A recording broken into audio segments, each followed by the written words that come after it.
नमस्कार, आप देख रहे हैं हरियाणा आज और मैं हूं कविता। पेश हैं इस समय के खास समाचार। पूरी जानकारी के लिए इस खास बुलेटिन के अंत तक बने रहिए। आज के इस बुलेटिन में हम बात करेंगे हरियाणा की सड़कों पर आम आदमी की जेब पर पड़ रहे टोल के भारी बोझ की। साथ ही जानेंगे कि कैसे शीतलहर और कोहरे ने पूरे प्रदेश की रफ्तार थाम ली है। और अंत में चर्चा करेंगे किसानों के लिए आए एक बड़े अपडेट की, जिसमें उनकी फसलों की सुरक्षा को लेकर नई रणनीति तैयार की जा रही है। बुलेटिन की शुरुआत करते हैं उस खबर से जो इस समय हर वाहन चालक की सबसे बड़ी चिंता बनी हुई है। हरियाणा आज की विशेष पड़ताल में ये सामने आया है कि हरियाणा क्षेत्रफल में छोटा होने के बावजूद देश का टोल कैपिटल बन चुका है, जहां सड़कों पर सफर करना अब पेट्रोल और डीजल के खर्च से भी ज्यादा महंगा होता जा रहा है। संसदीय आंकड़ों के चौंकाने वाले खुलासे बताते हैं कि पिछले एक दशक में प्रदेश में टोल वसूली में 5 गुना की भारी बढ़ोतरी हुई है और अब यह आंकड़ा सालाना 2300 करोड़ रुपए को पार कर गया है।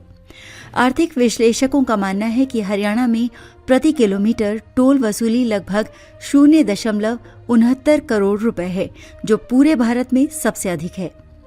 हैरानी की बात यह है कि नेशनल हाईवे के नियमों के अनुसार 2 टोल प्लाजा के बीच 60 किलोमीटर की दूरी होनी चाहिए, लेकिन धरातल पर हकीकत यह है कि यात्रियों को हर 20 से 30 किलोमीटर पर अपनी जेब ढीली करनी पड़ती है। दिल्ली से चंडीगढ़ या सिरसा जाने वाले मुसाफिरों का कहना है कि अब सफर में तेल से ज्यादा महंगा टैक्स होता जा रहा है, जो विशेष रूप से मध्यम वर्ग और गरीब तबके के लिए एक बड़ा आर्थिक बोझ बन चुका है।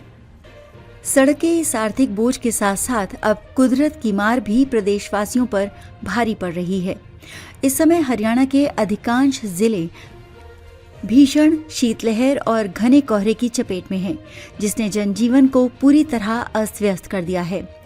मौसम विभाग की ताज़ा चेतावनी के अनुसार आने वाले दिनों में तापमान में और भी गिरावट दर्ज की जा सकती है, जिससे कड़ाके की ठंड का एहसास बढ़ेगा। कोहरे की घनी चादर के कारण सड़कों पर विजिबिलिटी यानी दृश्यता 0 के करीब पहुंच गई है, जिससे नेशनल हाईवे पर वाहनों की रफ्तार रेंगने को मजबूर है और कई लंबी दूरी की ट्रेनें अपने निर्धारित समय से घंटों देरी से चल रही हैं। प्रशासन ने वाहन चालकों को सावधानी बरतने और फॉग लाइट का इस्तेमाल करने की सलाह दी है, क्योंकि खराब मौसम की वजह से हादसों का खतरा भी बढ़ गया है। ठंड का सबसे ज्यादा असर स्कूली बच्चों और बुजुर्गों पर देखा जा रहा है, जिसके चलते कई जिलों में स्कूलों के समय में भी बदलाव की चर्चाएं तेज हो गई हैं।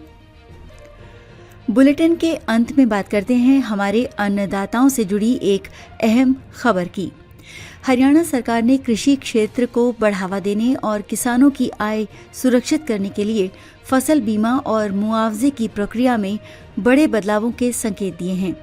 ताज़ा अपडेट के अनुसार प्राकृतिक आपदाओं या बेमौसम बारिश से होने वाले नुकसान का आंकलन अब और भी पारदर्शी तरीके से किया जाएगा, ताकि पात्र किसानों को समय पर आर्थिक मदद मिल सके।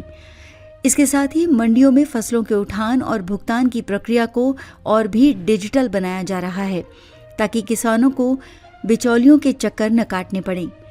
कृषि विशेषज्ञों का कहना है कि सरकार की इस नई रणनीति से न केवल खेती को लाभ का सौदा बनाने में मदद मिलेगी, बल्कि तकनीक के इस्तेमाल से ग्रामीण अर्थव्यवस्था को भी एक नई दिशा मिलेगी। उम्मीद है आपको हमारी ये जानकारी पसंद आई होगी। हम आपसे निवेदन करते हैं कि हरियाणा आज को सब्सक्राइब करें, इस वीडियो को ज्यादा से ज्यादा शेयर करें और कमेंट बॉक्स में हमें अपनी राय जरूर लिखें कि आप इन खबरों के बारे में क्या सोचते हैं। साथ ही ये भी जरूर बताएं कि आप ये न्यूज़ कहां से देख रहे हैं, क्योंकि आपके विचार हमारे लिए बहुत जरूरी हैं।